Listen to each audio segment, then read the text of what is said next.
Well, today with us we have a treat. It's a nonprofit organization called Africa Hope Fund, and they are dedicated towards helping the people of Africa live productive and healthy lives and also educate them on the value of preserving their wildlife, which is incredibly important. Here to fill us in, we have Carol Van Bruggen, and it's great to have you here, Carol. I know there's so much for us to talk about. This is such an important topic, but help us understand the best that we can. What is Africa Hope Fund, and give us an example of exactly what you do. What's the mission with this? Well, our mission is to support organizations that have boots on the ground in Central South Africa in conservation and education programs. But probably the bigger question is, why would a financial planner from Sacramento start an organization in Central Africa? And what had happened is I'd gone on safari and I'd gone to see the animals that we all want to see in the wild, and heard that elephants were declining by about 100,000 elephants a year. And so I really was excited, and I went out on a drive and saw an elephant, a baby elephant with a wire snare around its neck. And it was really upsetting to me. And because of that, I met a woman that did a lot of, worked very hard to stop poaching.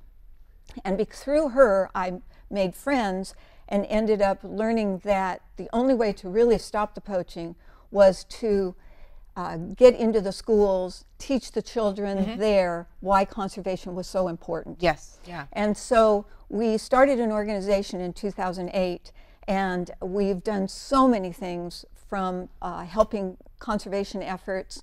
We've got detection dogs that go out and stop poachers. We've opened 2 libraries. We helped build schools. We've done a lot of things that I never thought that I would ever do. As I said, a financial advisor from Sacramento going there.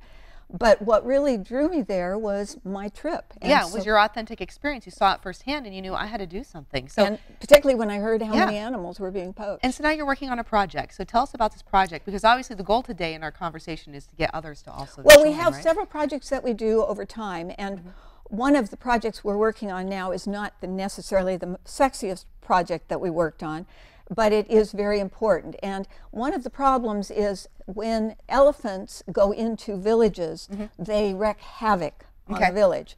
And so if the villagers have corn or their homes are there, the elephants will come in and they'll actually steal their meat.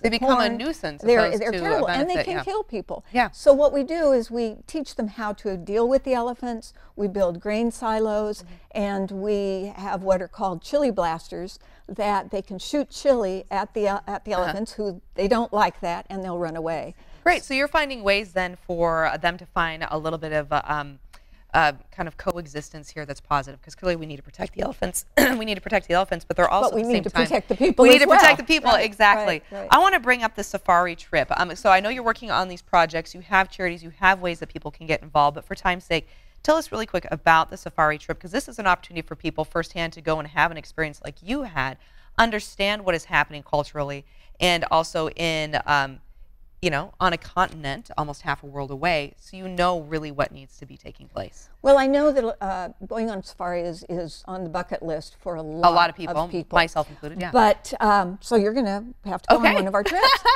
We've taken a lot of people over since 2008, and we find that those are our biggest supporters.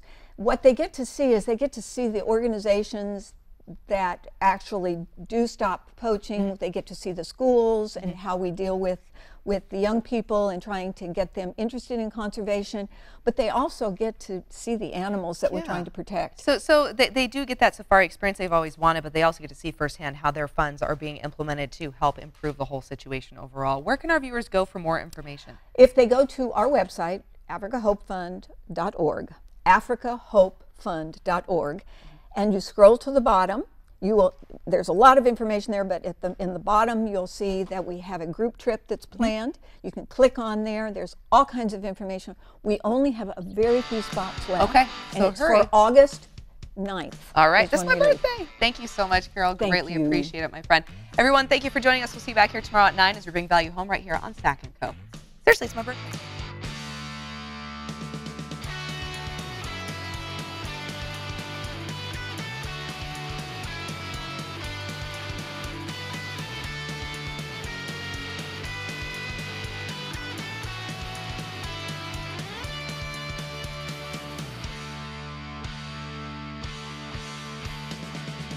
This interview involves commercial content. The products and services featured appear as paid advertising.